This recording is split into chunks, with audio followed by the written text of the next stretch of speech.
వాక్యం ధ్యానించే ముందు చిన్న ప్రార్థన చేస్తాను. నేను ప్రేమగల తండ్రి, పరిశుద్ధ దేవ, మీకు వందనాలు. మీ వాక్యం యొక్క కరువు రాబోతున్న దినాల్లో మేము జీవిస్తున్నాం.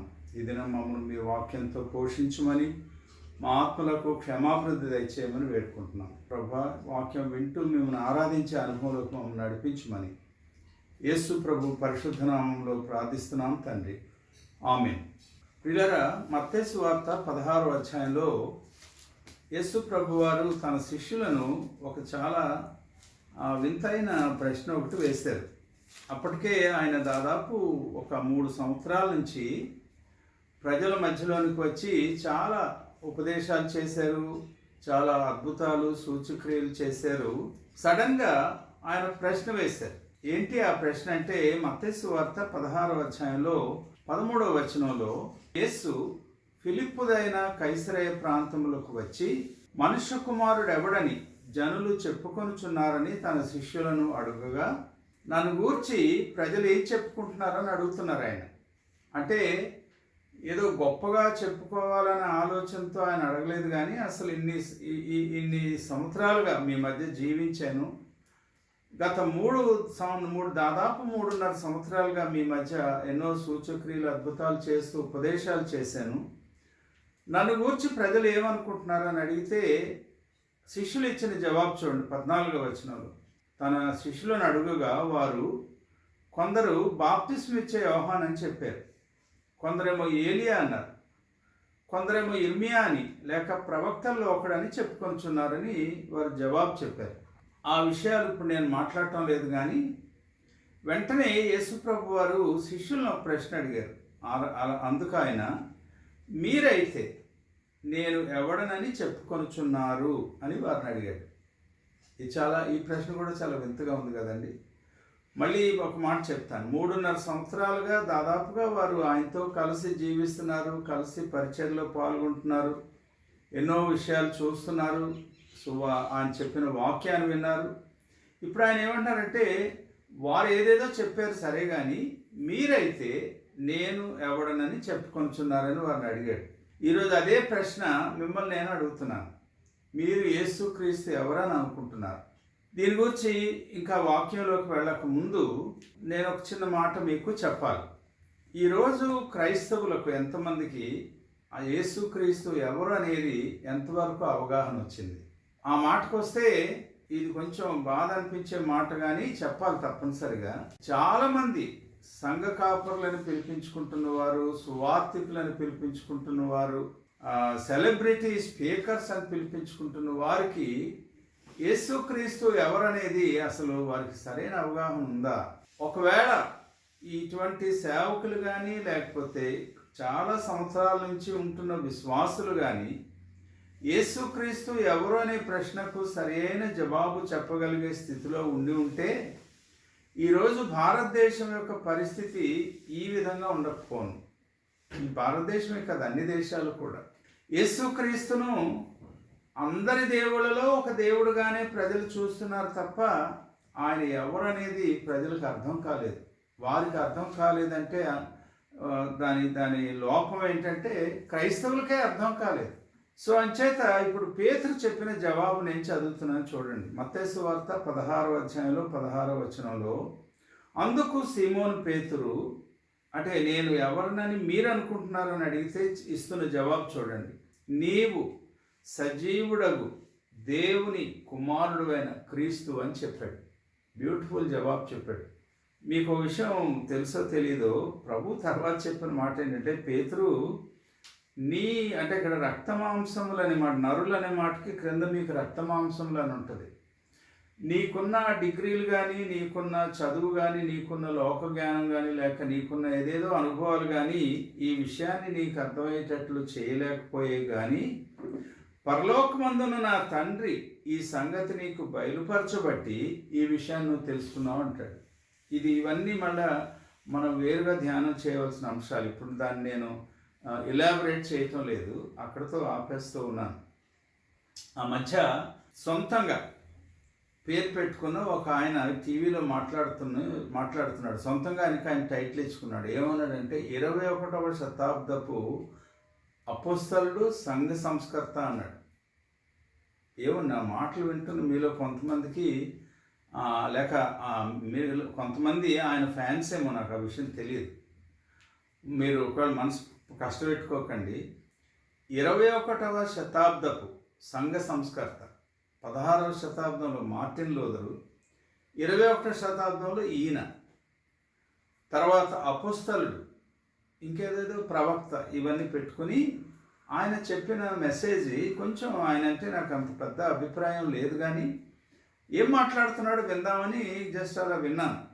ఆయన ఏమన్నాడంటే, దేవుని గూర్చి కానీ, యేసుక్రీస్తు గూర్చి కానీ, బైబిల్ గూర్చి కానీ మనం అర్థం చేసుకోవాలంటే 3-4 రకాల జ్ఞానాలు కావాలన్నాడండి. అటువంటి జ్ఞానం ఉంటేనే కానీ దేవుని వాక్యం అర్థం కాదన్నాడు. ఏంటి అంటే, ఎందుకను ఫస్ట్ వర్డ్ ఆయన ఉపయోగించింది ఏంటంటే, మనం ఏ దేశానికి చెందిన వారమో ఆ దేశం యొక్క పౌరాణిక చారిత్ర లేక జ్ఞానం మనకు అవసరం అన్నాడు. రెండవ మాట ఏం చెప్పాడంటే, విజ్ఞాన శాస్త్ర జ్ఞానం కూడా కావాలి, అది లేకపోతే బైబిల్ మరి అర్థం కాదన్నాడు. మూడవ జ్ఞానం ఏమన్నాడంటే, దేవుని వాక్యం అర్థం చేసుకోవాలంటే కొంచెం ఇంగిత జ్ఞానం ఉండాలన్నాడు. ఇంగిత జ్ఞానం, దేవుడు పెట్టిన ఇంగిత జ్ఞానం ఉండాలన్నాడు.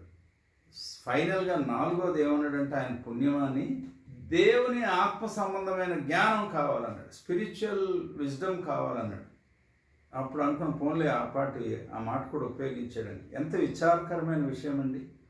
నేను ఎవడనని జనులు చెప్పుకుంటున్నారని అడిగిన తర్వాత అసలు మీరేమనుకుంటున్నారా అంటే పేతురు ఒక జవాబు చెప్పాడు. ఆ జవాబు మనం మీకు కంటతరావాలి ఈ భాగం అంతా ప్రియులారా. నీవు సజీవుడగు దేవుని కుమారుడువైన క్రీస్తు అన్నాడు. నేను చెప్పినట్టు ఇది తప్పనిసరిగా మరలా మనం వివరించుకోవాలి, నేర్చుకోవాలి. అప్పుడు ప్రభు చెప్తున్నది ఏంటంటే, రక్త మాంసములు అంటే నీ ఇంగిత జ్ఞానం, నీ పౌరాణిక జ్ఞానం, నీ విజ్ఞాన శాస్త్ర జ్ఞానం కాదు, పైనుండి దేవుని ఆత్మ నీకు, నా తండ్రి నీకు బయలుపరిస్తే తప్ప అసలు నేను ఎవరో నీకు అర్థం కాదన్నాడు. చాలా ఆశ్చర్యం ఏంటంటే, ఈరోజు యేసుక్రీస్తును ఆరాధిస్తున్నామని చెప్పుకుంటున్న వారిలో ఈ మాట మీకు కొంచెం ఆశ్చర్యం కలిగించవచ్చు. 1% మంది మాత్రమే ఆయన ఎవరో తెలుసుకుని ఆయన ఆరాధిస్తున్నారు. మన దేశంలో ఈరోజు దేశంలో 100కి పూర్తిగా 3 యేసుక్రీస్తును నమ్మలేదు. మన ఆంధ్ర రాష్ట్రానికి వస్తే 100కి 4 కూడా పూర్తిగా లేక 4 కూడా పూర్తిగా ప్రభువుని అంగీకరించలేదు.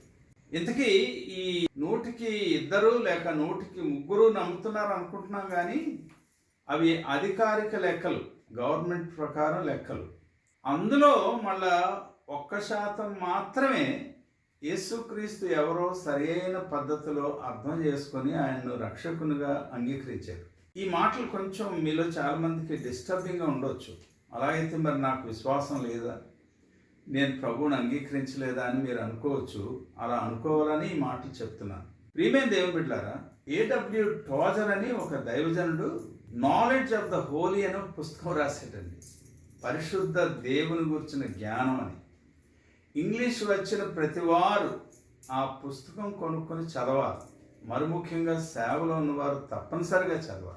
ఏదో 4 వాక్యాలు తెలుసు, మంచి స్వరం ఉంది, వాక్చాతుర్యం ఉంది. పౌలు ఏదైతే అది ఉపయోగించలేదో దాన్ని ఉపయోగించేస్తున్నారు ఈ రోజులు. వాక్చాతుర్యం, దేవుని యొక్క వాక్యం పైనుండి తండ్రి బయలుపరిస్తేనే తప్ప అది అర్థమయ్యేది కాదు. సరే, ఇప్పుడు మనం అసలు పాయింట్లోకి వస్తున్నాం. ఏ ప్రశ్నతో నేను మొదలుపెట్టాను? Who is Jesus? యేసుక్రీస్తు ఎవరు అనే ప్రశ్నతో మనం ఈ ప్రసంగాన్ని మనం ప్రారంభించుకున్నాం. దానికి కొన్ని జవాబులు వాక్యంలో నుంచే వెతుకుదాం ప్రియులారా. యోహాను సువార్త 1వ అధ్యాయంలో మీరు దయచేసి తెరవండి. నేను 1 నుంచి 3 వచనాలు చదువుతున్నాను, చూడండి. యోహాను సువార్త 1వ అధ్యాయం 1 నుంచి 3 వచనాలు, లేక 5వ వచనం వరకు చదివేద్దామండి. ఆదియందు వాక్యం ఉండెను, వాక్యము దేవుని యొద్ద ఉండెను, వాక్యము దేవుడై ఉండెను. ఆయన ఆదియందు దేవుని యొద్ద ఉండెను. సమస్తమును ఆయన మూలముగా కలిగెను, లేక సృష్టించబడేది. ఆ పదంతో 3వ వచనం చదువుతున్నాను, చూడండి. సృష్టించబడినది ఏది ఆయన లేకుండా సృష్టింపబడలేదు. ఆయనలో జీవం ఉండెను, ఆ జీవము మనుషులకు వెలుగై ఉండెను. ఆ వెలుగు చీకటిలో ప్రకాశించుచున్నది కానీ చీకటి దాని గ్రహింపకుండెను. ఇందని చెప్పినట్టు దాదాపు 130 కోట్ల జనాభాలో కేవలం 2% మాత్రమే, అంటే దేశవ్యాప్తంగా చెప్తే యేసుక్రీస్తుని అంగీకరించిన క్రైస్తవులని చెప్పుకుంటున్నారంటే ఈ మాట నెరవేరిందంటారా లేదంటారా? ఆ వెలుగు చీకటిలో ప్రకాశించుచున్నది కానీ చీకటి దాని గ్రహింపకుండెను. ఇది చదువుతుంటే నా బైబిల్లో నేను చిన్న నోట్స్ ఒక్క వర్డ్ రాసుకున్నానండి. ఈ ఆదియందు వాక్యం ఉండెననే మాటకు ఆ గ్రీకు భాషలో ఏమన్నారంటే దావెర్ అన్నారు. దాని అర్థం ఏంటో తెలుసండి, ఇంగ్లీష్లో రియల్ థింగ్ అని. ఈరోజు సత్యం కొరకు చాలామంది అటు ఇటు వెతుకుతూ తిరుగులాడుతున్నారే. నేనే సత్యం అని చెప్పుకున్న వారు చాలామంది ఉన్నారే. కాకపోతే వాళ్ళు మంచి పని చేస్తున్నారులేండి. నేనే సత్యం అని అక్కడ ఆగిపోలేదు, కానీ అందరిలో నేను ఒకడిని అంటున్నారు. యేసుప్రభు అలా చెప్పలేదు. ఆయనే ఉన్నాడు, నేనే మార్గం, నేనే సత్యం, నేనే జీవం, ఐఎమ్ ద రియల్ థింగ్. ఈ విషయాన్ని మనం అర్థం చేసుకోవడానికి ప్రయత్నం చేద్దాం. మొదటిగా యోహాను సువార్త 1వ అధ్యాయం 1 నుంచి 3 లేక 5 వచనాలు చదివాం కదండి. ఇప్పుడు హెబ్రీ పత్రిక చదువుదామండి. హెబ్రీ పత్రికలో నాతో వాక్యం ధ్యానించేవారు తప్పనిసరిగా బైబిల్ తెరిచి చూడాలి. మీకు చిన్న ఎక్సర్సైజ్ ఇవ్వాలి. ఈ మధ్యకాలంలో స్క్రీన్ల మీద వాక్యం చూపించేస్తున్నారు. అంతకుముందేమో కొన్ని మంచి పెద్ద చదువుకున్న వాళ్ళు చర్చిల్లో బైబిల్స్ పెట్టేవారు. క్రైస్తవులు ఎవరు బైబిల్ పట్టుకొని చర్చికి వెళ్ళక్కర్లేదు. ఇప్పుడేమైపోయిందంటే స్క్రీన్లు పెట్టారు. అదేదో అసలు ఇప్పుడు అసలే అక్కర్లేదు. పాస్టర్ గారు ఏదో చెప్తుంటారు, అక్కడ స్క్రీన్లో కనబడుతుంటుంది, చదివడం, ఇంటికి వెళ్ళిపోవడం, మళ్ళీ మర్చిపోవడం. హెబ్రీ పత్రిక 1వ అధ్యాయంలో 1వ వచనం నుండి 4వ వచనం దాకా నేను చిన్న వాక్యం చదువుతాను. మీకు ప్రశ్న వేస్తాను, ఎవరికి మట్టుకు వారు జవాబు చెప్పుకోండి. పూర్వకాలమందు నానా సమయములలోనూ నానా విధములుగాను ప్రవక్తల ద్వారా మన పితరులతో మాట్లాడిన దేవుడు ఈ దినముల అంతమందు తన కుమారుని ద్వారా మనతో మాట్లాడాను. మిగిలిన విషయాలు చెప్పకముందు ఈ 2 వచనాలు చిన్న వివరణ ఇవ్వాలి. నేను జాగ్రత్తగా గమనించండి ప్రియులారా. పూర్వకాలమందు నానా సమయములలోనూ నానా విధములుగాను ప్రవక్తల ద్వారా మన పితరులతో మాట్లాడిన దేవుడు ఈ దినముల అంతమందు తన కుమారుని ద్వారా మనతో మాట్లాడుచున్నాడు అని ఒకవేళ అంటే మీరు ఎవరు పెద్దగా పట్టించుకోరు. కానీ బైబిల్లో మాట్లాడుచున్నాడు అని లేదు, ఏమనుందని మాట్లాడాను అంటే వన్స్ ఫర్ ఆల్, అంటే ఒక ముగింపు ఇచ్చాడు. దేవుడు ఏం మాట్లాడాలనుకున్నాడో నేను దాని తెలుగులో ఎలా చెప్తానంటే, ఈ భూమి మీద ఈ భూమిని విడిచిన తర్వాత కూడా మానవ మనుగడకు అవసరమైన సత్యాలన్నీ, సూచనలన్నీ దేవుడు ఆల్రెడీ ఆదికాండం దగ్గర మొదలుపెట్టి 1వ అధ్యాయంలో, ప్రకటన గ్రంథం 22వ అధ్యాయంలో చివరి వచనం వరకు 66 పుస్తకాల్లో ఆయన ఏం చెప్పాలనుకున్నాడో ఆల్రెడీ పాస్ట్ టెన్స్లో ఏమన్నాడండి, మాటలాడెను. He already spoke. ఎందుకు ఇది ఇంతగా చెప్తున్నానంటే, ఈరోజు ఎవడన్నా ఒకడు కొత్తగా వచ్చి నాకు 3 డాక్టర్ ఆఫ్ డివినిటీలు, డాక్టర్ ఆఫ్ థియాలజీ, పిహెచ్డి, ఇంకేవో ఉన్నాయి. నేను చెప్పాను కదా, శాస్త్ర జ్ఞానం, పౌరాణిక జ్ఞానం, ఇంగిత జ్ఞానం, ఎన్ని రకాల జ్ఞానాలుండి దేవుడు కొత్తగా ఒక విషయాన్ని బయలుపరుస్తున్నాడని చెప్తే, మన తెలుగు వాళ్ళకి, మన భారతీయులకి కొత్త విషయం ఏదో వినాలంటే గొప్ప ఇంట్రెస్ట్ అండి. ఇంకా వెనకాల పరిగెడుతుంటారు. అది చెప్తున్నది నిజమా కాదా చూసే జ్ఞానం ఎలాగో మనకు లేదు. చెప్పింది విన్న తర్వాత ఇది కరెక్టా కాదా అని దైవజనులు ఎవరైనా అడగడానికి అసలే మనం పెద్దగా పట్టించు. ఎందుకంటే అడిగితే మళ్ళీ మనకు తెలియదు అనుకుంటాడు పెద్ద ఆయన. ఇలాంటి మోసంలో సంఘం ఇరుక్కుపోయింది. అందుకే ఆ ప్రశ్న నేను వేశాను. అసలు యేసుక్రీస్తు గూర్చి యేసు ప్రభు వారే డైరెక్ట్గా పేతుర్ని నేను ఎవడని అని మీరు అనుకుంటున్నారని అడిగాడంటే, ఈరోజు 2000 సంవత్సరాల తర్వాత అదే ప్రశ్న మనకు కూడా వర్తిస్తుంది పిల్లలు. ఈ హెబ్రీ పత్రిక రాసిన గ్రంథకర్త ఆ 2వ వచనం నుండి 4వ వచనంలో యేసుక్రీస్తు గురించి ఏమని చెప్పాడో చూడండి. ఆ కుమారుని గురించి ఏం చెప్పాడో చూద్దాం. చూడండి ప్రియులారా, బైబిల్లో ఆయన అంటే దేవుడు ఆ కుమారుని సమస్తమునకును వారసునిగా నియమించాను. 1 2, ఆయన ద్వారా ప్రపంచములను నిర్మించాను. 3, ఆయన అనగా యేసుక్రీస్తు కుమారుడు దేవుని మహిమ యొక్క తేజస్సు అయి ఉన్నాడు.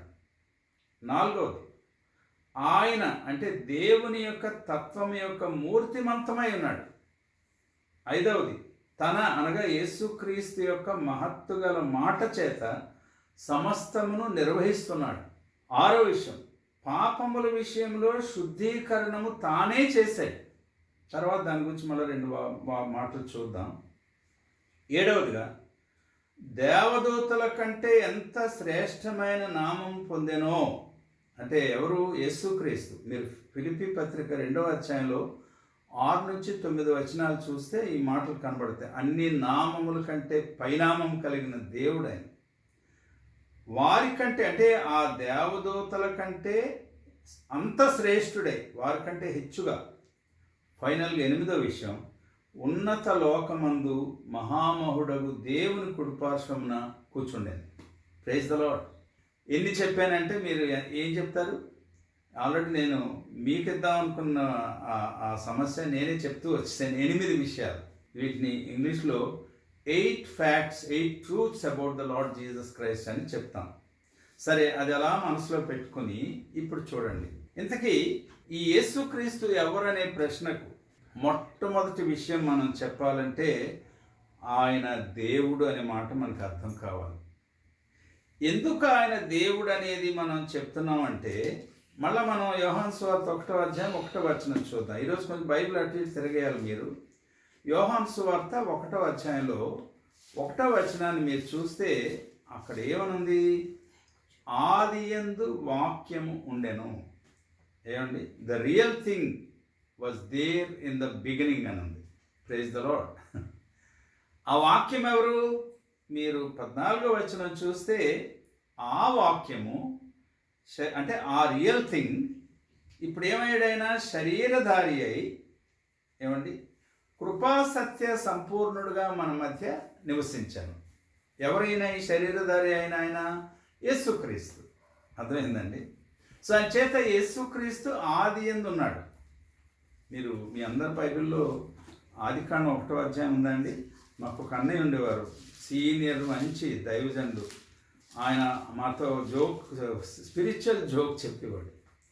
సైతాన్ ఏం చేస్తాడటంటే, బైబిల్లో చాలామంది బైబిల్లో అట్టూడిపోద్ది, తర్వాత 2 పేజీలు పోతే, తర్వాత బైబిల్లో ఆదికాండం ఫస్ట్ పేజ్ పోతుందంట. అలాగే చివరి అట్టపోద్ది, తర్వాత 1 పేజీ 2 పేజీలు పోయాక ప్రకటన గ్రంథం 22వ అధ్యాయం ఆఖరి పేజీ పోద్దంట. ఇప్పుడు ఆ బైబిల్లో నుంచి ఆదికాండం 1వ అధ్యాయం తీసేస్తే, ప్రకటన గ్రంథం 22వ అధ్యాయం తీసేస్తే సైతాన్ చాలు. ఈరోజు చాలామంది వారి సొంత జ్ఞానంతో క్రైస్తవులలో ఉన్నారు, క్రైస్తవులు కాని వారు కూడా ఆ 2 విడిచిపెట్టి మిగిలినవి మాట్లాడుతున్నారు. ఏమండి? మీరు ఒకసారి ఆదికాండం 1వ అధ్యాయం తెరిస్తే అక్కడ ఏమన్నది చూడండి. ఆది యందు దేవుడు భూమి ఆకాశములను సృజించాడు. ఇందాక మనం ఏం చూసాం? హెబ్రీ పత్రిక 1వ అధ్యాయంలో 2వ వచనంలో 3వ వచనంలో కలిపి చూస్తే ఆయన సమస్తమునకు వారసుడని చెప్పి, యాక్చువల్గా దాని తర్వాత ముందు పెడతాం మనమైతే, కానీ ఎందుకు పరిశుద్ధాత్ముడు ముందు వారసుడని చెప్పి తర్వాత ఈ విషయం పెట్టాడు. ఏమన్నాడు? ఆయన మూలముగా సమస్తమును సృజించానన్నాడు ప్రపంచంలో. So he is the creator of the world. అది దాని గురించి మళ్ళీ మాట్లాడదాం. ఆయన ఆది నుండి ఉన్నవాడు అంటే దేవుడు. 1-2 వచనాలు మీకు నేను జ్ఞాపకం చేస్తాను చూడండి. యోహాను సువార్త 14వ అధ్యాయంలో 8వ వచనం నుండి 11వ వచనం మనం చూస్తే, అక్కడ సడన్గా ఇన్ని 3.5 సంవత్సరాలు దాదాపు ఇంకా లాస్ట్ స్టేజ్లో ప్రభు ఉన్నారు. సడన్గా ఫిలిప్ ఏమంటాడంటే చూడండి ఒకసారి, 14వ అధ్యాయంలో యోహాను సువార్త 14వ అధ్యాయంలో 8వ వచనం నుండి చదువుతున్నాను చూడండి. అప్పుడు ఫిలిప్, ప్రభువా, తండ్రిని మాకు కనపరచుము, మాకంతే చాలు అన్నాడండి. యేసు ప్రభుతో ఉండి ఆయన ఎవరో చూసి బాప్తిస్మిచ్చి యోహాను చెప్పాడు కూడా, ఇదిగో లోక పాపంను మోసుకొని పోయే దేవుని గొర్రెపిల్ల అని. ఆ విషయాలన్నీ తెలుసు, కానీ ఇప్పుడు అంటాడు, మాకు తండ్రిని చూపించు ప్రభు, నువ్వు ఏంటి ఇన్ని విషయాలు చెప్తున్నావు కానీ తండ్రిని చూపించలేదని. అప్పుడు ప్రభు చెప్పిన మాట చూడండి. ఫిలిప్పు నేనింతకాలము మీ యొద్ద ఉండినను నీవు నన్ను ఎరుగవా? నన్ను చూచినవాడు తండ్రిని చూచి ఉన్నాడు గనుక తండ్రిని మాకు కనుపరచుమని ఎలా చెప్పుచున్నావు అని అడిగాడు. Praise the lord. ఫిలిప్పుకి సరైన రిప్లై ఇచ్చాడు. నన్ను చూచిన వాడు తండ్రిని అంటే దేవుణ్ణి, ఆది యందు భూమ్యాకాశము సృజించిన దేవుణ్ణి చూచినట్టే అన్నాడు. అంటే వీళ్ళిద్దరు ఎవరండి? ఒకే దేవుడు ఆయా బాధ్యతలను బట్టి తండ్రిగా, కుమారునిగా, పరిశుద్ధాత్మగా వారు కొన్ని కార్యక్రమాలు చేపట్టారు. కానీ యేసుప్రభు ఏమన్నారంటే నన్ను చూచిన వాడు తండ్రిని చూచినట్టే అని. మరొక మాట కూడా మనం చూద్దాం. యోహాను సువార్త 10వ అధ్యాయంలో 38వ వచనంలో చూడండి. అక్కడ ప్రభు ఏమన్నారంటే తండ్రి నా యందును నేను తండ్రి యందును ఉన్నామని మీరు గ్రహించినట్లు అంటాడు, తెలుసుకున్నట్లు అంటాడు. Father in me and I in my father. ఈరోజు మీరు ఇందాక ప్రశ్న మీరు మర్చిపోకండి. యేసుక్రీస్తు ఎవరు? ప్రార్థన చేస్తే తలనొప్పి తీసాడు, ప్రార్థన చేస్తే ఇంకేదో క్యాన్సర్ పోయింది, ప్రార్థన చేస్తే ఇల్లు కట్టుకున్నాం, ప్రార్థన చేస్తే ఇంకేదో అమెరికా వీసా వచ్చింది. అవి కాదండి. అంటే అవన్నీ ఇవ్వడానికి యేసు ప్రభు, యేసుక్రీస్తు ఎవరు? ఆయన దేవుడు అనే విషయాన్ని ఎంతమందికి అర్థమైంది? ఈరోజు క్రైస్తవులంగా మనం యేసుక్రీస్తును లోకానికి ప్రకటించే ప్రయత్నంలో అసలు మనం ఏం చేస్తున్నాం? మనకు అసలు జ్ఞానం లేకపోతే ఏమని మాట్లాడుతాను? ఇంకొక 2-3 వచనాలు మీకు చూపిస్తాను చూడండి. యోహాను సువార్త 8వ అధ్యాయంలో 56 నుంచి 58 వచనాలు నేను చదువుతున్నాను, ఒకసారి చూడండి.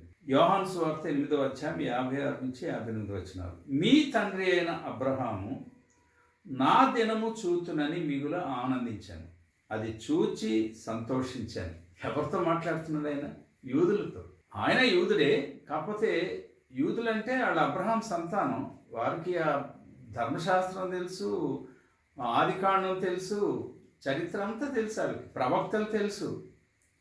వాళ్ళతో ఏమంటాడంటే ఆయన మీ తండ్రి అయిన అబ్రహాము నా దినము చూతునని మిగుల ఆనందించను, అది చూచి సంతోషించను అన్నాడు. ప్రియమైన దేవుని బిడ్డలారా, ఒకసారి కొంచెం సంవత్సరాల లెక్కలు చూద్దాం. యేసుక్రీస్తుకు పూర్వము 2066లో అబ్రహాం చనిపోయాడు. Abraham died 2066 years before Jesus Christ was Born. ఇప్పుడు ప్రభు ఏమన్నారంటే మీ తండ్రి అయిన అబ్రహాము నా దినము చూతునని మిగుల ఆనందించను, అది చూచి సంతోషించను అన్నాడు. వాళ్ళకి కన్ఫ్యూజ్ అయిపోయారు. దే వర్ నాట్ హ్యాపీ ఒకవైపు, రెండోది బాగా గలిబులైపోయారు. ఏం మాట్లాడుతున్నాడు ఈయన? వాళ్ళు మంచి ప్రశ్న వేశారండి. అక్కడ మీరుంటే నేనుకుంటే కూడా ఆ ప్రశ్న వేస్తే ఏమన్నారంటే నీకు ఇంకా 50 సంవత్సరాలు కూడా లేవయ్యా, నువ్వేమో అబ్రహాం చూసావా అని అంటే అప్పుడు ప్రభు ఏం చెప్పారంటే 58 చాలా ఇంపార్టెంట్ వచనం ఉండేది. యేసు అబ్రహాము పుట్టక మునిపే నేను ఉన్నాను. మనమైతే ఏం చెప్తామండి? సునామీ రాకముందే నేను పుట్టానని చెప్తాం మామూలుగా అయితే. కానీ ఇక్కడ ఈయనేమన్నారంటే నేను ఉన్నాను. ఇంగ్లీష్లో ఏమన్నాడు? Before Abraham was. నా ముందు ఇంగ్లీష్ చదువుకున్న వారు చాలామంది ఉన్నారు కనుక ఈ మాట చెప్తున్నాను. ఈ గ్రామర్ మిస్టేక్ మీరు గమనించండి. Before Abraham was I am అన్నారు ప్రభు. యాక్చువల్గా గ్రామర్ ప్రకారం ఏం చెప్పాలి? Before Abraham was I was అని చెప్పాలి. కానీ ప్రభు ఏం చెప్పారండి? Before Abraham was I am. తెలుగులో కూడా కరెక్ట్గా ట్రాన్స్లేట్ చేశారు, నేను ఉన్నాను.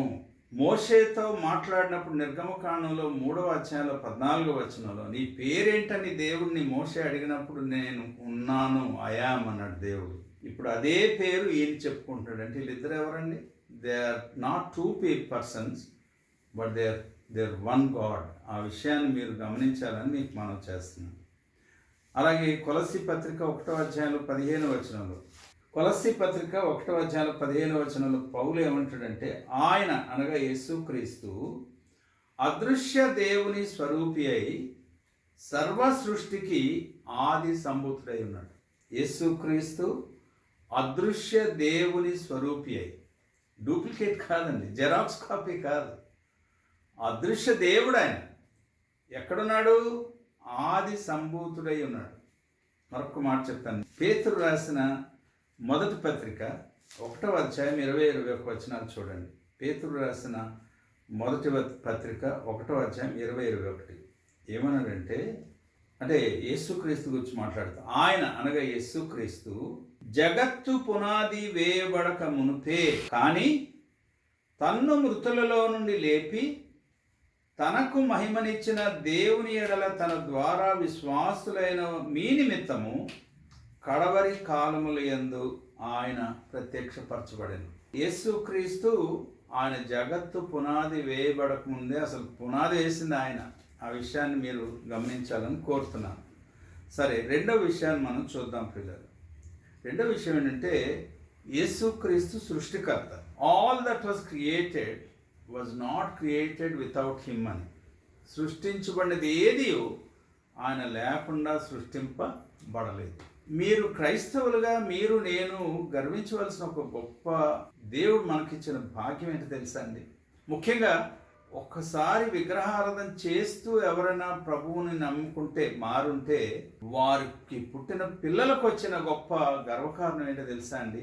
మన జీవిత కాలంలో విగ్రహం ముందు మనం తలంచం.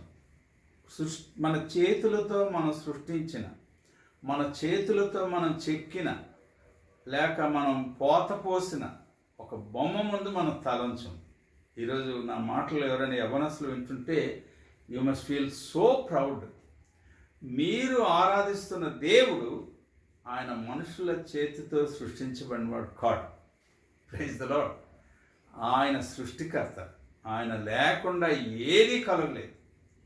ఈరోజు ఈ మధ్య మనకి రఫేల్ విమానాలను వస్తాయి. నవ్వు ఎంత గర్వంగా చెప్పుకుంటారు మనోళ్ళు. ఇంకా చైనా కాదు, పాకిస్తాన్ కాదు ఎప్పుడూ మాట్లాడలేడని వస్తున్నారండి. రఫేల్ విమానాలు కానీ ఏమండి, లేకపోతే ఇంకేదో ఇంటెలిజెన్స్ అంటున్నారండి, ఆర్టిఫిషియల్ ఇంటెలిజెన్స్ కానీ, గూగుల్ మీట్లు కానీ, ఇవన్నీ మనుషులు అనుకుంటున్నారు నేను తయారు చేశాను. వాట్సాప్ కానీ లేదు మరొకటి కాదండి. ఇవన్నీ ఆయన సృష్టించిన దానిలో నుంచి మళ్ళీ ఆయన ఇచ్చిన జ్ఞానంతో మనం బయటికి తీసి వాడుతున్నాం. అసలైన జ్ఞానవంతుడు ఆయన. Is the creator. ఆ విషయాన్ని మర్చిపోకండి. కొలస్సీలకు పత్రిక రాస్తూ పౌలు చూడండి ఏం చెప్తున్నాడు. కొలస్సీ పత్రిక 1వ అధ్యాయంలో 16-17 వచనాలు. ఆకాశమందున్నవియు భూమి అందున్నవియు దృశ్యమైనవి కానీ అదృశ్యమైనవి కానీ అవి సింహాసనములైనను ప్రభుత్వములైనను ప్రధానులైనను అధికారములైనను సర్వమును ఆయన యందు సృష్టించబడెను. సర్వమును ఆయన ద్వారాను ఆయనను బట్టి సృజించబడెను. నేను చెప్తున్న వచనాలు రెడ్ ఇంక్తో లేకపోతే వేరే మంచి హైలైట్ చేసుకుని పిల్లలు. ఆఫ్రికన్ కార్టూన్స్ లాంటి మంచి బ్యూటిఫుల్ కొన్ని చిన్న షార్ట్ వీడియోస్ వస్తుంటాయండి. ఒక 2-3 పిల్లలు ఉంటారు. ఆ హెడ్ మాస్టర్ గారు వస్తారు అక్కడికి. ఆయన అడుగుతాడు, ఏంటి మీరు ఏదో సైకిల్ కొన్నారు, ఆ ఇల్లు బాగా పెయింట్ చేశారే, చాలా బాగుంది, I'm glad that you are improving అంటాడు. అప్పుడు ఆ చిన్న పిల్ల అంటది, it's all God's grace uncle, అదంతా దేవుని కృప అండి, అందువల్ల మేము సంపాదించుకున్నామని. ఆ హెడ్ మాస్టర్ ఏమంటాడంటే, దేవుని కృప, దేవుడు ఎక్కడున్నాడు, దేవుడు లేడంటాడు. అనగానే ఆ పిల్లలు పాపం ఒక 2 నిమిషాలు ఏం మాట్లాడారు పెద్ద ఆయన. అప్పుడు ఆ అమ్మాయి అడిగింది, దేవుడు లేడని మీరు ఎలా చెప్తున్నారని. వినండి జాగ్రత్తగా. ఆయన అంటాడు, చూపించండి నాకు దేవుడు ఎక్కడున్నాడు. రాకెట్లు వెళ్ళే పైకి, ఇంకేదో వెళ్ళే ఎక్కడికో, సముద్రాల లోపలికి వెళ్ళే దేవుడు ఎక్కడున్నాడు తెలియదు మనకు, దేవుడు లేడంటాడు. అప్పుడు ఆ చిన్నపిల్లలు అడుగుతారు, సార్ దేవుడు లేడని మీరు చెప్తున్నారే, ఇది మీకు ఎలాగ అర్థమైందంటే కామన్ సెన్స్ అని ఇలా చూపిస్తాడు. ఇందాక చెప్పించండి అలా ప్రసంగికుడు, ఇంగిత జ్ఞానం అంట. సో కామన్ సెన్స్ అన్నాడు. అప్పుడు అని వెళ్ళిపోతుంటే పిల్లలు, ఆ చిన్న పాప అంటది, సార్ ఒక చిన్న క్వశ్చన్ అంటూ ఏమంటాడంటే, what you cannot see, what you cannot smell, what you cannot touch is not existing. So దేవుని చూడలేము, ముట్టుకోలేము, దేవుడు లేడనిస్తాడు. ఆ పిల్ల అంటది, సార్ మీ ఇంగిత జ్ఞానం అన్నారే, ఆ కామన్ సెన్స్ అది ఎక్కడుందో చూపించిందంటే. అప్పుడు అంటాడు, గాబరా చెప్తాడు, ఇంత పెద్ద ఆయన బాగా చదువుకున్నాను, I can't show you can't see అంటాడు, మీకు చూపించలేనని మీరు చూడలేరు అంటాడు. అప్పుడు ఆ పిల్ల అంటారు సడన్గా, ఏదైతే చూడలేమో, ఏదైతే మన చేతులతో తాకలేమో అది లేదు అంచేది నీకు సెన్స్ లేదు పొమ్మంది. దేవుని గురించిన జ్ఞానం ప్రియమైన దేవుని బిడ్డలారా, ఎంత బ్యూటిఫుల్ అండి. బైబిల్ మనకి ఎంత మంచి విషయాలు చెప్తుందండి. ఆకాశం ఉన్నవి కానీ, భూమి యందు ఉన్నవి కానీ, కనబడుతున్నవి కానీ, కంటికి కనబడనివి కానీ, అవి సింహాసనాలు అంటే అధికారాలైనా, ప్రభుత్వాలైనా, ప్రధానులైనా సర్వమును ఆయన యందు సృజించబడింది. సర్వమును ఆయన ద్వారాను ఆయనను బట్టి సృజించబడింది. మీకు అర్థమైతే గట్టిగా హల్లెలూయా చెప్పుకోండి, దేవుని స్తుతించండి ప్రియులారా. మూడో విషయం మనం చూస్తాం. ఇంతకీ మన ప్రశ్న ఏంటండి, యేసు ఎవరు? మూడో ప్రాముఖ్యమైన విషయం ఏంటంటే, ఈజ్ ద ఓన్లీ సేవియర్. యేసుక్రీస్తు తప్ప మరొక రక్షకుడు అంటే పాప విమోచకుడు ఈ లోకంలో లేడు ప్రియులారా. చూడండి ఒకసారి అపోస్తలుల కార్యములు 4వ అధ్యాయంలో 12వ వచనంలో ఆ మొట్టమొదటి శిష్యులకు ఒక సమస్య వచ్చింది. మీరు యేసుక్రీస్తు గురించి మాట్లాడకండి వారిని గద్దించారు, హెచ్చరిస్తున్నారు.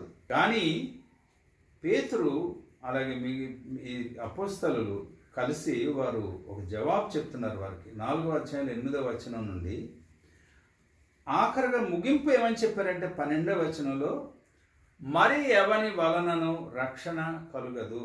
రక్షణ అంటే ఏంటో దాని కింద చెప్తున్నట్టు చూడండి. ఈ నామముననే మనము రక్షణ పొందవలను, అనగా పాప క్షమాపణ పొందవలను కానీ ఆకాశం క్రింద మనుషుల్లో ఇవ్వబడిన మరి ఏ నామమున రక్షణ పొందలేము. క్రైస్తవులు వినండి, క్రైస్తవులు కాని వారి గురించి కూడా మాట్లాడుతున్నాను నేను. కేవలం ఏదో ఒక ఏర్పాటు చేయబడిన రోజు, ఒక మంచి ముహూర్తాన్న వేరేవారు అప్పుడప్పుడు గుడ్ ఫ్రైడేకో, ఈస్టర్కో చర్చ్కి వెళ్ళి, లేకపోతే క్రిస్మస్కో చర్చ్కి వెళ్ళిన క్రైస్తవులు, లేక నెలకొకసారి ప్రభురాత్రి భోజనం తీసుకుంటున్న అలవాటు ఉన్న క్రైస్తవులు, అలవాటు క్రైస్తవులు వేరు. అక్కడ పాపాలు ఒప్పేసుకుంటారండి. వారు ఏమనుకుంటారంటే, నేను పాపాలు ఒప్పేసుకున్నాను కనుక నా పాపాలని క్షమించేస్తాడు దేవుడని. కానీ ఇక్కడ ఏమన్నాడంటే, ఆకాశము క్రింద మనుషుల్లో ఇవ్వబడిన మరి ఏ నామమున రక్షణ లేదు, ఈ నామముననే రక్షణ పొందవలను. యేసుక్రీస్తును రక్షకునిగా అంగీకరించకుండా ఎన్ని కోట్ల సార్లు, వేల సార్లు పాపాలు ఒప్పుకున్నా సరే, మీ పాపాలు మీ గుండెల్లోనే ఉంటాయి, మీ ఇంట్లోనే ఉంటాయి, మీరు దాచుకున్న డబ్బులు లోపలే ఉంటాయి. యేసుక్రీస్తు ఎక్కడున్నాడు? ఆయన అసలు ఎవరు? ఆయన ఒక్కనికే. ఆయన చూడండి ఒకసారి, యేసు ప్రభు వారు మార్కు సువార్త 2వ అధ్యాయంలో ఒక పక్షవాయువు గలవాడిని బాగు చేయడానికి వారు తీసుకొస్తే ఆయన ఏమంటాడంటే, నీ పాపములు క్షమింపబడి ఉన్నవే అంటాడండి ఆయన 5వ వచనంలో. వెంటనే వాళ్ళకి కన్ఫ్యూజన్ వచ్చేసి వారు ఏమంటారంటే, ఇతడు ఎందుకు ఇట్లు చెప్తున్నాడు? దేవదర్శనం చేస్తున్నాడు. దేవుడు ఒక్కడే తప్ప పాపమును క్షమింపగలవాడు ఎవడని తమ హృదయంలో ఆలోచించుకుంటున్నారండి. బయట మాట్లాడితే లోపల అనుకుంటున్నారు. దేవుడికి ఒక్కడికే పాపాన్ని క్షమించే అధికారం ఉంది, ఈయనవుడు పాపాన్ని క్షమించేస్తున్నాడు అంటే ఎవరైనా చేయగలరా పని? నేను అప్పుడప్పుడు దీని గురించి మాట్లాడుతుంటాను. ఒక స్కూల్లో 2 టీచర్లు ఉన్నారు.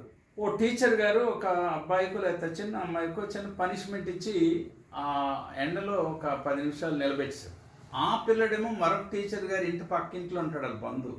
ఆ 2వ టీచర్ ఆవిడ వచ్చింది, ఆడ ఎండలో చూస్తే కనపడ్డాడు. పాపం, అరే మన పిల్లడు ఎండలో ఉండిపోయాడని, నువ్వు రూమ్లోకి క్లాస్ రూమ్కి వెళ్ళిపోవని చెప్పగలదా ఆవిడ? లేక ఆ టీచర్ గారు, ఆయన శిక్ష విధించిన వారికే శిక్షను క్షమించే అధికారం ఉంటుందా లేదా? ఈ వృక్ష ఫలము తినుదినమున నీవు నిశ్చయముగా చచ్చెదవని తీర్పు తీర్చిన దేవునికే మళ్ళా ఆ పాపాన్ని క్షమించే అధికారం ఉంది. యేసుక్రీస్తు ఇప్పుడు నీ పాపమును క్షమిస్తున్నానంటే ఈయనెవరు? అర్థం చేసుకుందాం ప్రియులారా. సో అంచేత నేను పాపాన్ని ఒప్పుకుంటే క్షమించబడ్డాం కాదు, అసలు యేసుక్రీస్తును నేను రక్షకునిగా అంగీకరిస్తే నా హృదయంలో, అప్పుడు ఆయన దగ్గర మనం పాపాన్ని ఒప్పుకునే ప్రయత్నం చేస్తాం. ఎందుకంటే నేను నా అనుభవం చెప్తాను మీకు. 24 ఇయర్స్లో పోనీ అమాయకు సంవత్సరాలు 10-12 తీసేయండి, మిగిలిన 12 సంవత్సరాలు ఎన్నిసార్లు ఒప్పుకున్నానో పాపాలు. మరి ముఖ్యంగా అలా 31వ తారీఖు రాత్రి వస్తుంది డిసెంబర్ నాడు, ఇంకా నెక్స్ట్ ఇయర్ చాలా భక్తికి పాటన అయిపోవాలి. ఎన్నిసార్లు అండి పాపాలు ఒప్పుకున్నాం, క్షమాపణ పొందామా?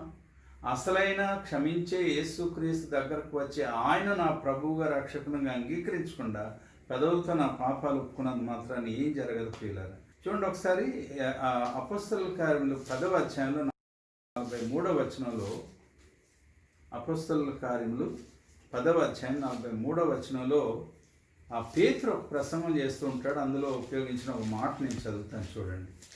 యాక్ట్స్ 10:43 అక్కడ ఏమంటాడంటే, ఆయన యందు విశ్వాసం ఉంచువాడెవడో వాడు ఆయన నామము మూలముగా పాప క్షమాపణ పొందునని ప్రవక్తలందరూ ఆయన్ని గురించి సాక్ష్యం ఇస్తున్నారు.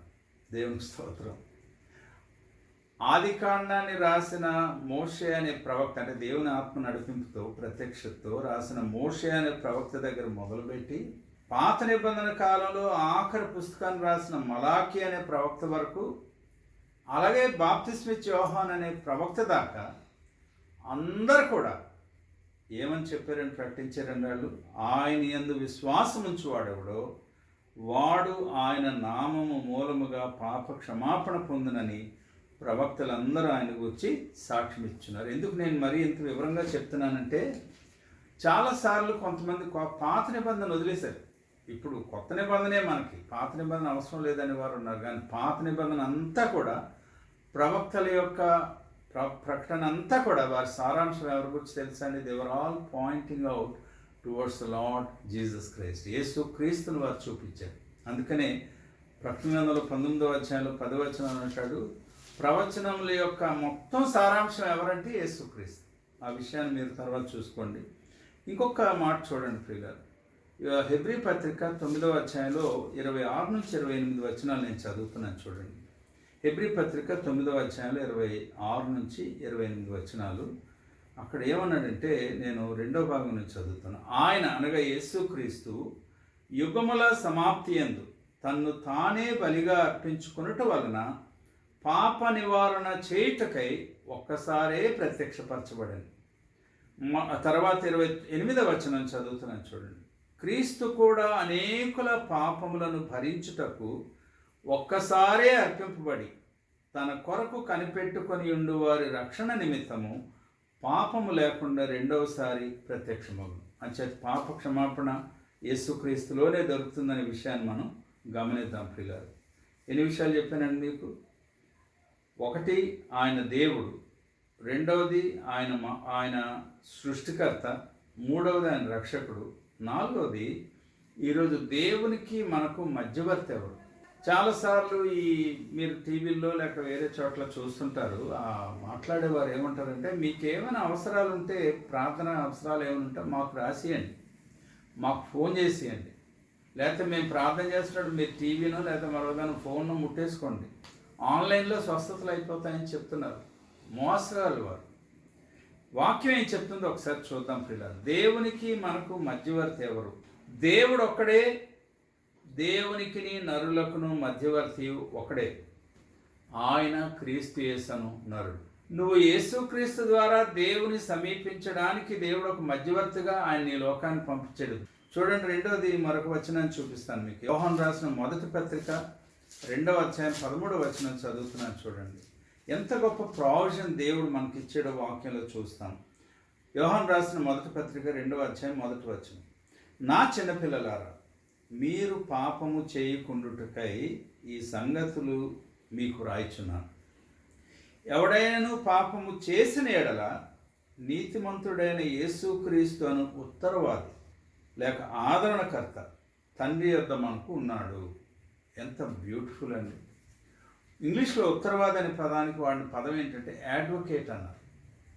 ఒక జడ్జి దగ్గర ఒక అడ్వకేట్ అంటే ఒక లాయరు దొంగతనం చేసినోడు దొంగతనం చేయలేదని చెప్పడానికి, దాన్ని రుజువు చేసి వాడి మీద శిక్ష పడకుండా ఉండడానికి ఎలా ప్రయత్నిస్తాడో మీకు తెలుసా?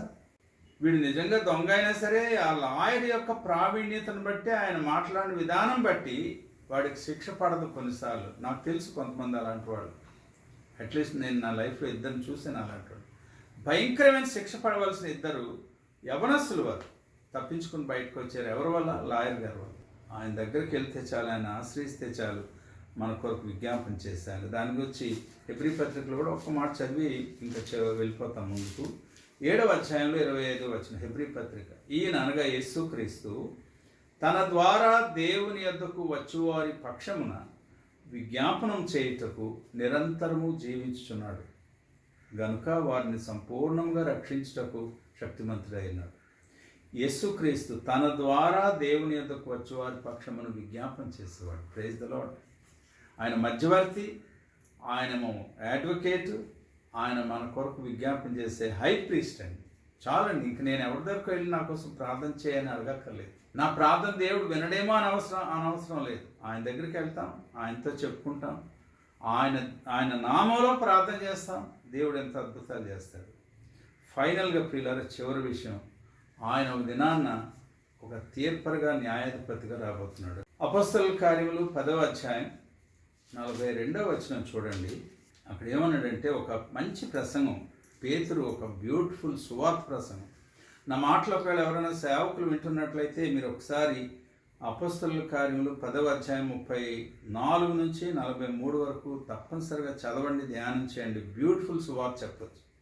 అక్కడ ఒక పాయింట్ ఏంటంటే, ఈ ప్రసంగంలో 42వ వచనం, ఇదియుగాక దేవుడు సజీవులకును మృతులకును న్యాయాధిపతినిగా నియమించినవాడు ఈయనే అని ప్రజలకు ప్రకటించాడు అంటాడు.